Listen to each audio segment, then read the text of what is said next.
All right, what's happening, friends? Welcome back for another episode of the Chamber Podcast. My name is Rob Johnson, and joining me in the studio today, very excited about this one, is Barb Binkley from Cooper and Binkley Jewelers. Welcome to the show, Barb. Thank you, Rob. I'm happy to be here. Thanks for I'm having happy me. you're here. Yeah. I was just telling you in the pre-show, I've heard a lot of names in Brighton, and a lot of the kind of the capstone figures, we'll call it. And you were the last one that I hear all the time that I haven't had a chance to sit down with. Well, I'm happy to be here. Thank you. Excellent. So, Barb, I know everyone that's listening to the podcast in the Brighton area is familiar with the store. I'm sure if they're not, we hope so. If not, they've been living under a rock. So I guess for the listeners, if you had to kind of give an elevator pitch to kind of who you are and what you do, what would that look like? So Cooper and Binkley Jewelers is our store. My husband Mark and I have owned and operated for about 30 years now. It's been there since 1949. And we are fine jewelry. That's who we are. We love being a part of the emotion that fine jewelry carries in a person's life. So someone's getting engaged or it's a significant gift for somebody that you love. We love that. We love being a part of this town and this community. The store opened in 49. It was purchased by my father-in-law from its original owner, who was Marshall Cooper, in 1971. And so it's actually been in the Binkley family for 51 years. We didn't change the name to add. It was Cooper's Jewelry. And a lot of our customers still call it Cooper's Jewelry, which we love. We do too.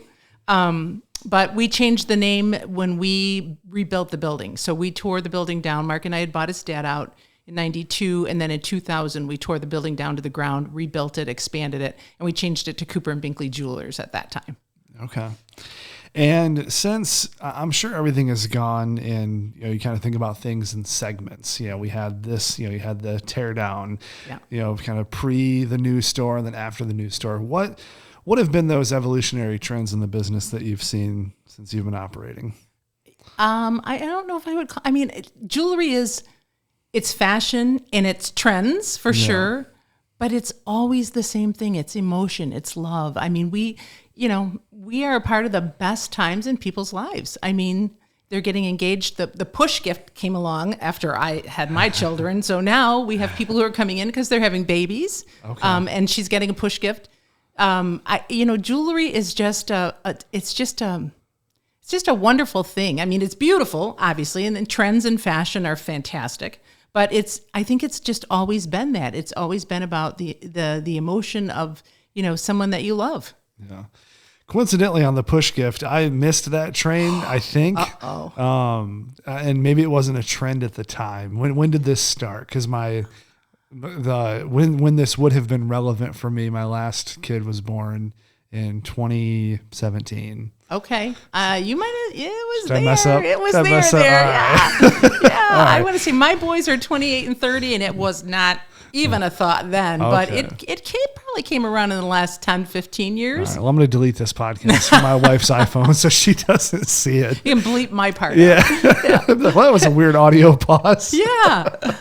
That's cool. So that's one thing that's really interesting is there probably aren't a lot of bad days from the customer perspective because everyone is coming in there to do something exciting, right? The only thing that really is ever sad for us is if somebody's bringing in a family heirloom. No. If, it's been passed on to them and they've lost a family member. So that's that. And we can do that too. We are there for the times in people's lives, the good, the bad, the hard, the sad. So, we're often taking a family heirloom and polishing it up for someone to wear or sizing it for someone to wear or maybe redesigning it a little because it's been passed down. So honestly, that would really be the only not happy moment probably in somebody's life. Yeah. Beyond the business, which I think is a pretty good summary of your guys and what you do in the community, you guys do a lot outside of the business. And it's always such a nice thing to see as, I'm on the chamber board and I see a lot of interaction with the chamber and charities and community events.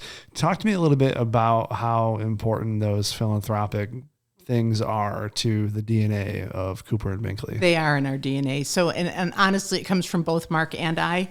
Mark I think he was the youngest ever Rotary president back in the day. And we're going back 30, 40 years, 35 years. Okay. He was on the chamber board at one time. His dad had been on the chamber board. Okay. And so we we feel like the community has supported us for all of these years and through some ups and downs. I mean, really, when you think about what we've gone through in the last 20 years, right? The community has supported us. We just feel like we want the store to be a good citizen of the community too. So, I mean, we also wanted to show our kids that, when they were growing up, that this is what you do when you live in a community. You donate your time, you donate where you can in whatever way. So we serve on some boards and civic, organizations. We have major sponsored some things that have been near and dear to us, but we have a never say no policy. So if an organization, a nonprofit asks us for an item for an auction or a raffle, they get it. That's awesome. Yeah. So just so I can dive a little bit deeper into that, I always love to hear people's why, like behind why that's something that they're so involved with. So what about that particular thing? Obviously it's ingrained, there's some tradition behind it, but for you specifically, what's the why behind why you throw yourself into so many of these programs and you're so involved? I mean, honestly, it's as simple as because I think I should. Okay. But my parents were that way. They were very kind, very caring people. And we're laughing because both of my sons have now bought homes, and I'm like, we're going to be over with our toolkits because you remember we didn't do a thing in our house ever without my dad being there to help, right? Yeah. So I mean, we were just raised that way, I think. But there's some organizations that we've done the major sponsorships with that are very near and dear to us. We got involved with the Arc of Livingston probably. Well, how long's the fashion show been around? I created that. It was 27 years ago, I want to say. 28 years ago, maybe. We have found places where we really feel like we want to sink our teeth into that are near and dear. So Mark Howell, I think you probably have met Mark Howell. I don't know who around here hasn't and doesn't know Mark Howell. He's like a son to me. He calls me second mom. And so we met when our oldest was about 10 or 12 years old maybe, and started wanting to play soccer and be a goalkeeper. And we met Mark back then, and we just became family. And so that was probably 20 years ago. And so his organization, Fund a Life, very important. We got through his whole ordeal with cancer together. We did a lot to fundraise for Mark. We made sure that, Mark was able to get whatever treatment be seen wherever he needed to be seen. And when he decided that, he wanted to go out and do that for other people too, of course we were, going to be right there. Last couple years, I've been significantly involved in the Walk to End Alzheimer's. Yeah. I've told this story now a little bit. It's not an easy story to tell, but both of my parents passed away from dementia. Oh, wow. My mom in 2013 and my dad in 2018. And I was their primary caregiver. Oh, wow. So, and I had teenage kids when they got sick. So it took me a little bit to kind of recover from that, but I had always talked to Nicole, who is the director for this area, and said, someday I'm going to help. Someday I'm going to get there and I'm going to get involved. And so I've co-chaired the walk the last couple of years. Very important to me. Yeah, Nicole Colley has been a phenomenal figure in Brighton for that cause, and she was. We had a chance to interview her on this show, and she came in and kind of explained the purpose of it. And I was in, so my grandmother passed away from the same thing, and so once she kind of articulated what they were doing in the mission, I was like, all right, I'm in. Yeah, so good, and thank you. It's something that we've always sponsored since we've been here because it's really important. Yeah. And it's one of those things where it's like, don't, like for me, it's like, don't waste the money on putting my business name on the sign. I just want to be a part of this because I believe in the mission, right? Like I want this to be, successful. I want the awareness to grow, and I want these walks to get bigger and bigger every year. Right. And there's so many reasons for that. I mean, my biggest thing is finding a cure. Absolutely. Absolutely. There's no cure. There's nothing that can be done. And you have to just go down this path that you never imagined you'd have to go down. And you watch these people that you love, suffer, you could never want them to suffer. Yeah. So my thing is a cure, but there's so much more than that. There's awareness, just letting people know there's, Sandy and Don Cortez have co-chaired with me for a couple of years now, and they're out in Howell, their business. And they really like to talk about getting businesses involved, because if you are a caregiver, if you are a person obviously with dementia, or if you're a caregiver with someone with dementia, it's going to impact your work. I mean, it can't not. So getting companies to understand what really happens in Alzheimer's and what, that sort of awareness, and then just letting caregivers know that they have a resource too. I mean, that there's somewhere that they can go to like talk to somebody who knows what they're going through, or maybe find some kind of resources for help with their family member or loved one that has Alzheimer's. There's so many reasons to support that organization. Yeah, and that's a good point too. Like obviously a cure is mission critical, but there's a lot of support groups. There's a lot of feeling of, every year when they have like the different colors that people are wearing, and it's the like flowers. The flowers. That's right. And they have, hold your hand up if this is your flower. Yeah. And it's a nice representation of people feeling like they're not have to walk through this alone. Right. So I'm usually up at the podium at that point, because I've kind of like welcomed everybody. And if you're standing up there and you look out at that sea of flowers, like, yeah, I filmed it the year before last, and it was insane to see, because I was right behind, let's call him the weatherman. I forget his name. Yeah, Chuck Gatica. Chuck Gatica. Yep. I'm sorry, Chuck. I think he'll be all right. Yeah, he'll be all right. But yeah, so I was seeing, because after he gave his address, just seeing the crowd and the flowers. Yeah. It was a great picture. Yeah, yeah. It really just, it gets you in your gut. It does. Yeah. And that's one of the things that's really nice, at least from my perspective, of having a business in downtown Brighton and having, continuing to grow and being able to support the community that supports what I do. And I'm sure there's, for you, it's probably tenfold that, as you guys have been here for a long time. Well, and honestly, when you talk about downtown Brighton too, I mean, that's another piece of the puzzle. Yeah. So important to us, our downtown. Absolutely. Mark sits on the DDA board. He has since its inception. I serve on the Taste of Brighton board, and, Taste of Brighton is sometimes seen as, just the festival or the event, and it's a food festival or whatever. Well, It's not just that. We also, this is a group of downtowners. I mean, we're all volunteering our time. We developed it as a 501c3. It is a nonprofit organization, and we meet almost weekly, because now we've taken on ladies' nights. So there's one in May, there's one in December. And then planning that festival, where we close the street in July for 2 days, takes year round. We bring in sponsors, we bring in, just entertainment and all of the things that we do. It's got, there's a budget that we have to hit. So we have to fundraise and we have to find sponsors. Downtown's really important to us. And so, Mark and I both, that's probably the first place we focus our energies. And then we, spread out from there. I sit on the Denim and Diamonds committee. That's the big fundraiser for La Casa. Yep. La Casa is super important to me too. They've done some pretty cool things that, maybe they're setting a tone. I think that they were the first, let me see. Oh gosh, I wish I had Bobette here. The first in Michigan, I think. And I know that they are working with and partnering in with other organizations that work on behalf of domestic violence. I think they were the first to bring in a place where pets could come to stay, because they were finding that someone who was in a situation where maybe they had to get out wouldn't leave because they couldn't take their pet. And, kids are already experiencing such a horrific situation, and then to take them away from their pet, would be another add-on. So La Casa has the ability in their shelter to have pets, and they were one of the first. That's super cool. Yeah.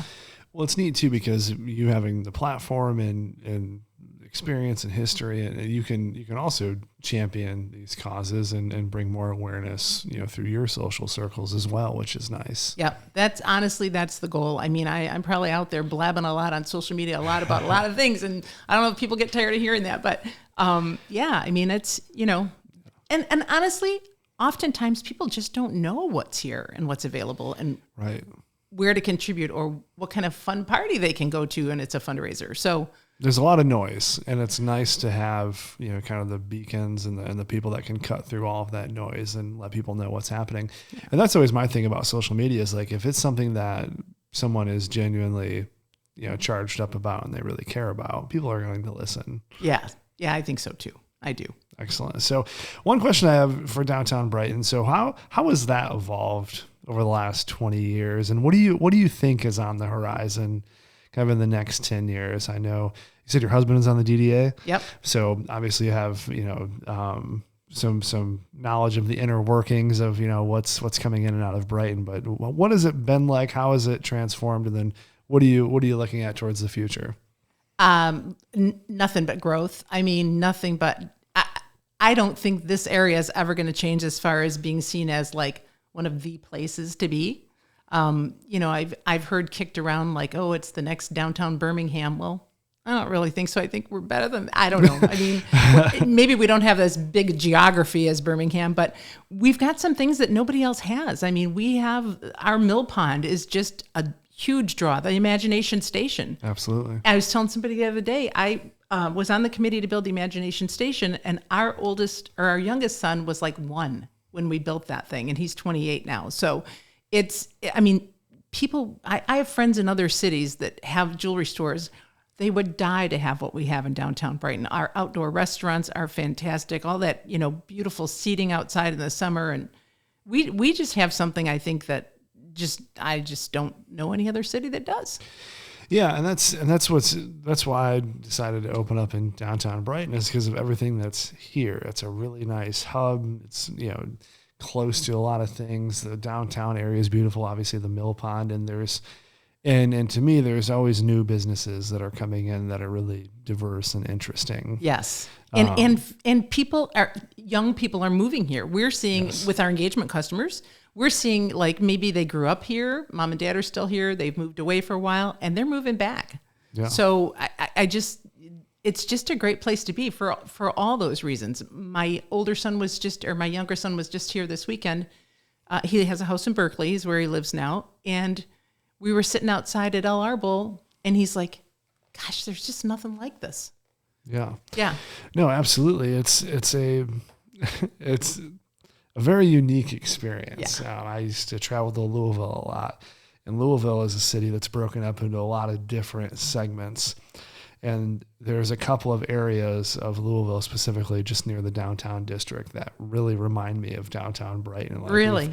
We've been able to capture this bigger city feel, and to me still remain reasonable size. I know a lot of people are worried about growth and overdevelopment and things like that. I'm not. I'm excited about it myself, yes. But I get it. Yeah.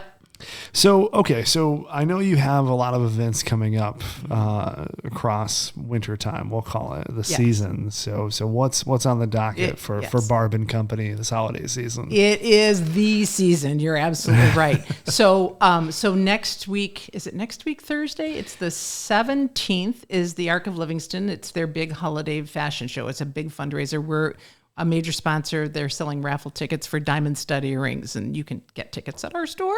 Okay. Holiday Glow and Marketplace, which, it's been expanded. Yep. Beautiful event is like 2 days later on that Saturday, the 19th. We are working Small Business Saturday is the Saturday after Thanksgiving. So that's the 26th. And the Taste of Brighton board is putting together a promotion for all of downtown Brighton to participate in a Small Business Saturday promotion. Okay. It's our first one ever, and so we're hoping we're gonna pass out little tickets, and if you shop in any of the participating stores, you're gonna get entered into a drawing for a big downtown Brighton basket. So we're gonna get that message out to the consumers here really soon. That's cool. We have Downtown Brighton Ladies Night coming up on Thursday, December 1st. And then in our store, we're also having a trunk show 2 days later. It's our Zagani, one of the designer lines that we love. And then the last thing that we're doing in the month of December as an event is it's National Ugly Christmas Sweater Day. And it really is a national thing. Oh, wow. Yeah. Okay. So we've kind of been promoting it for the last couple of years. And last year we promoted it in such a fun way. We like to partner with a nonprofit. And so we partnered with Horses Haven.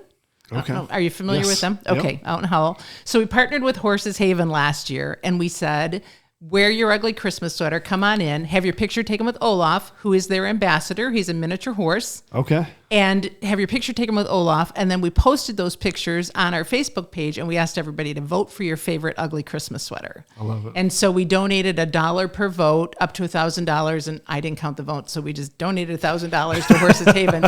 But we did count the votes for our winner, and our winner got a gift certificate in the store too. But they got to come in and have their picture taken with Olaf, and it was such a blast. And so they're coming back again. National Ugly Christmas Sweater Day, everybody put it on their calendar, is Friday, December 16th. So we're doing that at the store that day. All right.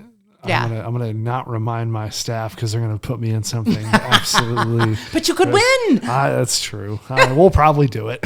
Awesome. They made me dress up like Gru for Halloween. So that was really. Yeah. It was unfortunate. Did you have a party? No, we didn't really have a party. Just typically I have a thicker beard, and my wife tricked me into shaving it off so I look like more like Gru. And then everyone here had it was like an ongoing bit. So everyone dressed like minions. And then oh my gosh, fun! It was a whole thing. Oh, how fun! That's what Halloween's for. Yes, so yeah. I imagine we will be down to participate in National Ugly Christmas Sweater. Awesome! We'll look forward to it. Awesome. So looking at next year, any cool projects, anything that you're excited about for 2023? So we have a lot of standard events that we do in the store, and I've already got those plugged into the calendar. We have an estate company that comes in and buys. So it's like the Antiques Roadshow. Like you can bring in paintings, you can bring in whatever, and they'll look at them. Like they'll be out 3 times next year. We'll do our gemstone roundtable where our gem cutters, they travel to Africa. They buy they go in the mines and buy rough, and then they bring it home and cut it. And so we'll do an event in the store that way. But next year will be 74 years for Cooper and Binkley Jewelers. So really next year is all about planning for 75, which is in 2024. So yeah. Big blowout party planned. And yeah, not just a party. So we're going to do what we did for our 70th again. We'll probably do it at a little bit grander scale. But when we turned 70 a few years ago, we gave 70 gifts to the community. Okay. And it was a blast. We went out over a 10-week period throughout the summer, and we had pieces of jewelry wrapped and in our bag. And I had arranged it with, the business owners. I wouldn't want to just pop in on them. But like we walked into the first place we went to was Bourbon's, and we walked in with 7 bags of jewelry and literally just walked up to tables and we said, we're here from Cooper and Binkley Jewelers. We're celebrating our 70th anniversary this year. We wouldn't be here without this community. So we're out to say thank you. And this is for you. People looked at us at first like, what's the catch? Is this stolen? Yeah, Is this stolen? Who are you again? Where? What? It was so fun. And honestly, we've got some of that on camera. They were like, that's awesome. Yeah, but then I said, no, seriously, go ahead and open it. We'd love to see you open it. And so after we'd done that for a couple of weeks, word kind of got out. Okay. And we noticed that when we were walking into places after that, people are kind of looking like, Does she have a bag? Yeah. Does she have a bag? And so we literally walking in with all of these bags, and it was just the best feeling in the world. So, we went to one of the Mill Pond concerts and did it there. We did it at Tribute in the hair salon, and we were filming. And so I said to the ladies as they're sitting there with foils in their hair, I'm like, do you want us to not film this? I said, we don't care. We're opening the jewelry. So it was just a ball. And so we know we're going to do that again for 75 years. And we'll come up with a bunch of other things too. But yeah, that's next year is really going to be about, just doing the things that our customers expect and they know and they want, to come back for. And then really figuring out how we're going to go all out for 75. Oh, that's tremendous. Yeah. That's awesome. Well, Barb, I appreciate your time today. Thank you for having me. I'll make sure that everything is linked up for your website in the show notes. People can find all the information you've talked about today. And all the events, are they on your website as well? They are not. It's mostly on our social media, but I'll get that loaded we'll make up sure on the site. We'll make sure the social media is linked in the show notes too. Okay, so people great. can go to the Facebook page and follow along there. All right, wonderful. Thank you very much. Yeah, thank you so much, Barb. I appreciate it.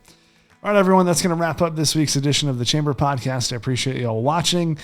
If you have any questions on the show, if you want us to feature any guests, please reach out to Julianne at the Chamber. Appreciate you all watching. Catch you on the next one. Take care.